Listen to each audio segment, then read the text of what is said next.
नमस्कार। Trains and travel में आपका बहुत बहुत स्वागत है।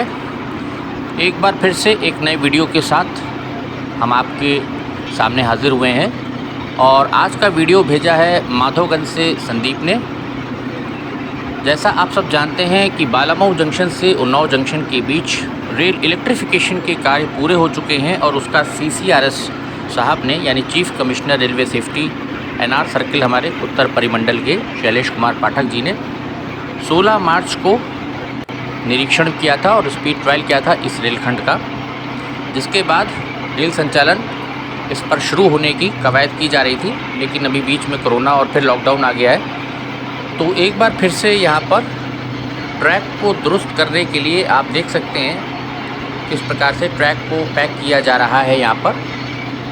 और जैसा सूत्र बता रहे थे कि ट्रैक को जो भी छोटी मोटी कहीं पर कोई कमियां नज़र आई थी उनको ठीक किया जा रहा है, साथ ही साथ थोड़ा सा अपग्रेड किया जा रहा है, ट्रैक को थोड़ा और मजबूत किया जा रहा है ताकि जो यहाँ से गुड्स ट्रेन का मुख्यतः निकालने की जो योजना है भविष्य में, उन्नाव की तरफ से जो मालगाड़ियाँ आएंगी और बालामऊ जंक्शन की तरफ जाएंगी या मुरादाबाद से बालामऊ होते हुए जो रेलगाड़ियाँ या मालगाड़ियाँ गुड्स ट्रेन निकाली जाएंगी उन्नाव की दिशा में, उन्नाव जंक्शन की दिशा में, तो अधिक लोड वाली या अधिक लंबी वैगन्स के साथ आसानी के साथ इन ट्रैक्स पर उनको निकाला जा सके, इस ट्रैक से, इस रेलखंड से, इस रेल रूट से आप कह सकते हैं। तो उसके लिए ट्रैक को थोड़ा और अधिक सुदृढ़ किया जा रहा है, जिसको कहते हैं अपग्रेड किया जा रहा है, या एक तरह से इसको और अधिक मजबूती देने का जो कार्य है वो यहाँ पर चल रहा है।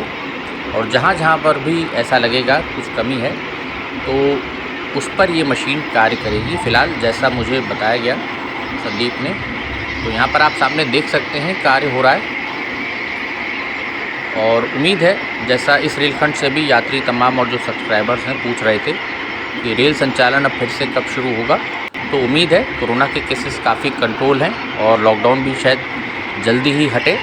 उसके बाद धीरे धीरे जैसे सिचुएशन जब सामान्य हो जाएगी, थोड़ा सा समय लगेगा, जुलाई अगस्त हो सकता है आ जाए, क्योंकि रेलगाड़ियाँ एकदम से बहुत जल्दी शुरू पिछली बार भी नहीं हो पाई थी, समय लगा था, धीरे धीरे करके वापस पटरी पर आई थी। तो यहाँ पर भी मुझे लगता है धीमे धीमे करके ही रेलगाड़ियों की वापसी होगी सभी रूट्स पर, और समय लगेगा थोड़ा। और नोटिफिकेशन का इंतज़ार करिए, बिल्कुल पेपर में समाचार पत्रों के माध्यम से रेलवे इसकी सूचना देगा कि किस तारीख से रेलगाड़ियाँ फिर से पटरी पर लौटेंगी। इस रेलखंड पर आप कब यात्रा कर सकते हैं रेलगाड़ी से, वो आपको उस नोटिफिकेशन से, अधिसूचना से आपको पता चल जाएगा। अभी फ़िलहाल कोई समाचार नहीं है। यहाँ पर आप देख सकते हैं किस प्रकार से मशीन अपना कार्य कर रही है। और रेलगाड़ियों की जहाँ तक चलने की बात है तो अभी समय लग जाएगा। मुझे लगता है कि जुलाई से पहले तो संभव मुझे नहीं दिखता है, क्योंकि अलग अलग रूट्स पर जो रेलवे की प्राथमिकताएं हैं अपनी प्रायोरिटी के हिसाब से वो ट्रेन्स देंगे। यहाँ पर आप नज़दीक से देखिए किस प्रकार से यहाँ पर,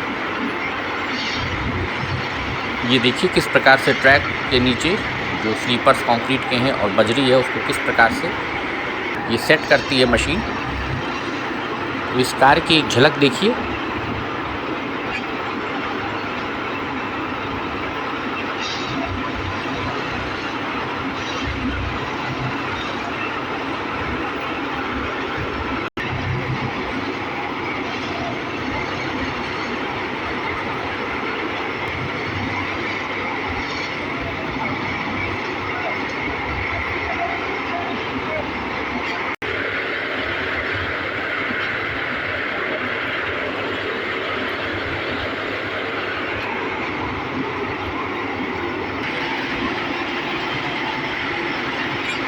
बहुत से सब्सक्राइबर्स ये भी पूछ रहे थे कि जब रेल इलेक्ट्रिफिकेशन हो गया है उन्नाव जंक्शन से बालामऊ जंक्शन तक और बालामऊ जंक्शन से सीतापुर सिटी जंक्शन तक, तो अब जो रेलगाड़ियां अभी बीच में जैसे सीतापुर जंक्शन से सिटी जंक्शन से बालामऊ के लिए चलाई गई थी, जब विशेष रेलगाड़ियां करके स्पेशल ट्रेन्स के रूप में, तो उनको डीजल ट्रैक्शन से यानी डीजल लोकोमोटिव के साथ ही चलाया गया, ई लोको के साथ नहीं चलाया गया। तो इस पर भी बहुत से सब्सक्राइबर्स पूछ रहे हैं कि यहाँ पर ई लोको से ट्रेन्स कब चलेंगी।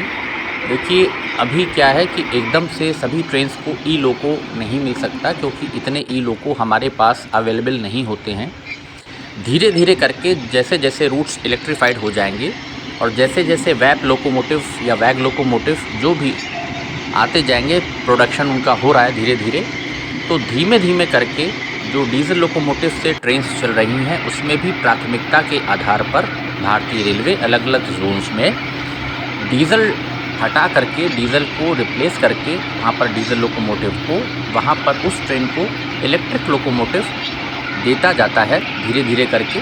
और ये प्रक्रिया धीमे धीमे होती है। एक साथ अगर 1000 ट्रेन्स डीजल लोकोमोटिव से चल रही हैं तो एक साथ इतनी ट्रेन्स में इलेक्ट्रिक लोकोमोटिव नहीं दिया जा सकता, क्योंकि इतनी उपलब्धता जो है, अवेलेबिलिटी नहीं होती है, तो समय लगेगा। धीरे धीरे करके जो ICF रेक से भी आपकी पैसेंजर ट्रेन्स जो भी स्पेशल ट्रेन्स के रूप में चल रही हैं डीजल से, भविष्य में बिल्कुल धीरे धीरे करके उसमें आपको वैप लोकोमोटिव नज़र आएगा। धीरे धीरे करके ही सब चीज़ें होंगी। कहीं पर हो सकता है मेमू ट्रेन्स, और धीरे धीरे जैसे रेक्स आते जाएं तो फिर मेमू ट्रेन्स भी दी जा सकती हैं बालामऊ से उन्नाव के बीच। तो ये सारी चीज़ें जिस प्रकार से धीरे धीरे करके एक एक रेक या लोकोमोटिव आता जाएगा, मिलता जाएगा, जोन के अंदर आता जाएगा, उस डिवीज़न में आता जाएगा, फिर जोन के बाद डिवीज़न के अंदर भारतीय रेलवे जब देती जाएगी तो उसी हिसाब से धीमे धीमे करके रेलगाड़ियों में इलेक्ट्रिक इंजन्स लगते जाएंगे। और आपको भी बहुत जल्द इस रूट पर वैप लोकोमोटिव या वैग लोकोमोटिव्स के साथ रेलगाड़ियां चलती नज़र आएंगी। उन्नाव से बालामऊ सीतापुर रेलखंड पर भी निराश ना हो, बहुत जल्द समय आएगा जब आपको इलेक्ट्रिक लोकोमोटिव अपने रूट पर, अपने स्टेशन पर या हॉल्ट पर अपने गांव से जाता हुआ नज़र आएगा। थोड़ी सी प्रतीक्षा करें, थोड़ा इंतज़ार करें, बिल्कुल आपको दिखाई देगा। और लोगों में उत्सुकता बनी हुई है एक प्रकार से, क्योंकि इलेक्ट्रिफिकेशन हो गया है, तो वैप लोकोमोटिव को देखने की या वैग लोकोमोटिव को देखने की उत्सुकता है, मैं समझ सकता हूँ। तो जल्द ही ऐसा होगा। फ़िलहाल एक छोटी सी झलक इस TPM मशीन की